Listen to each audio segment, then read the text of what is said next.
Just work like hell. I mean, you just have to put in, 80 to 100 hour weeks every week. Gosh.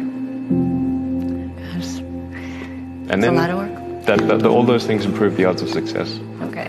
I mean, if other people are putting in 40-hour work weeks and you're putting in 100-hour work weeks, then even if you're doing the same thing, you know that in 1 year you will achieve what they achieve. You will achieve in 4 months what it takes them a year to achieve.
There's a friend of mine who's got a good saying, which is that starting a company is like eating glass and staring into the abyss. When you first start a company, there's lots of optimism and things are great. And then, so happiness at first is high.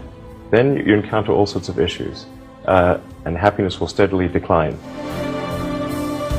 When my brother and I were starting our first company, instead of getting an apartment, we just rented a small office and we slept on the couch. We had just one computer, so the website was up during the day, and I was coding at night. 7 days a week, all the time. If you succeed, and in most cases you will not succeed, and Tesla almost didn't succeed, came very close to failure.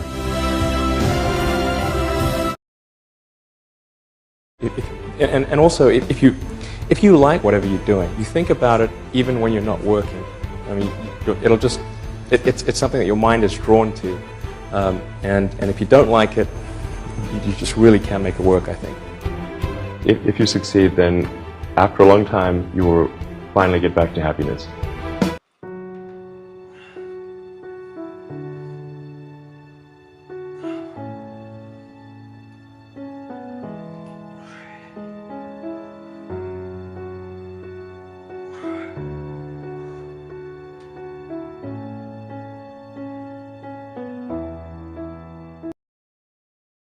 It's the best way to think. And now is the time to take risk. SpaceX has announced an ambitious plan to send an unmanned capsule to Mars, bringing the company's CEO, Elon Musk, one step closer to his dream of colonizing the Red Planet. Work hard, every waking hour. That's the thing I would say, particularly if you're starting a company.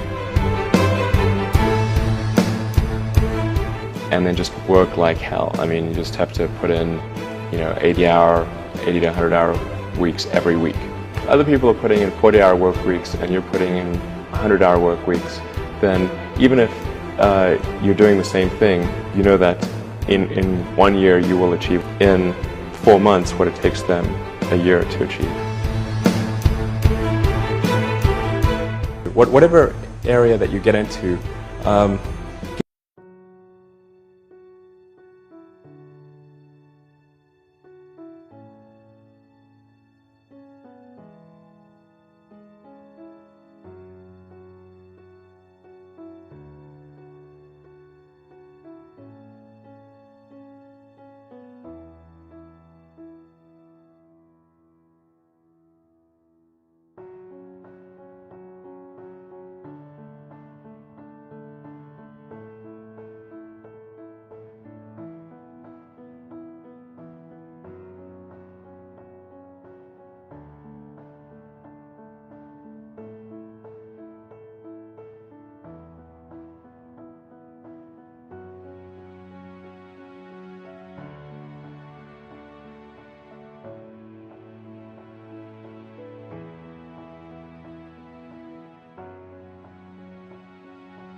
Hey, Elon.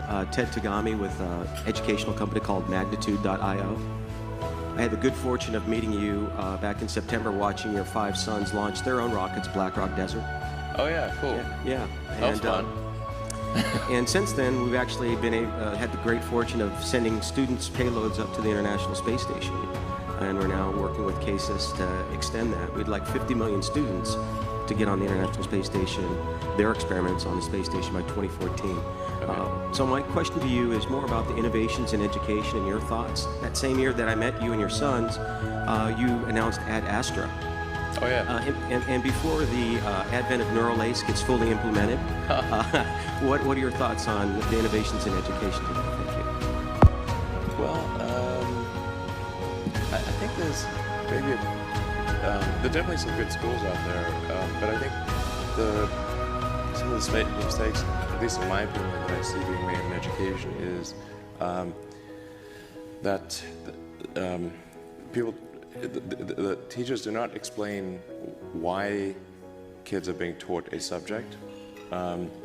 Just sort of get dumped into math and like, well, why are you learning math?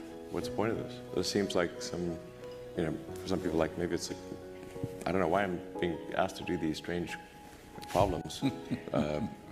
But the why of things is extremely important because our brain has evolved to discard information that it thinks has no relevance.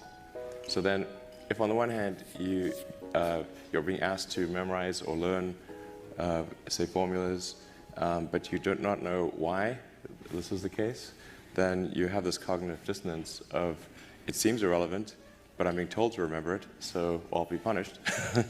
so I better remember it. So the why of things is very important, and then being able to and then picking kind of a problem, and then using various educational tools to solve that problem, like using math or physics or economics to solve that problem, is far more engaging than teaching the tools. It's the difference between if you say, well, we're going to take apart this engine and see how it works and put it back together again. And then in order to take the engine apart, we need wrenches and screwdrivers and a winch and Allen keys and whatnot.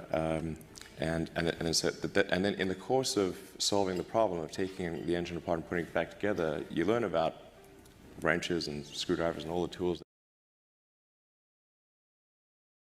Constantly seek criticism.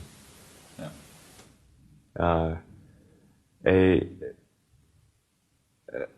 A well thought out critique of whatever you're doing is as valuable as gold. And you should seek that from everyone you can, but particularly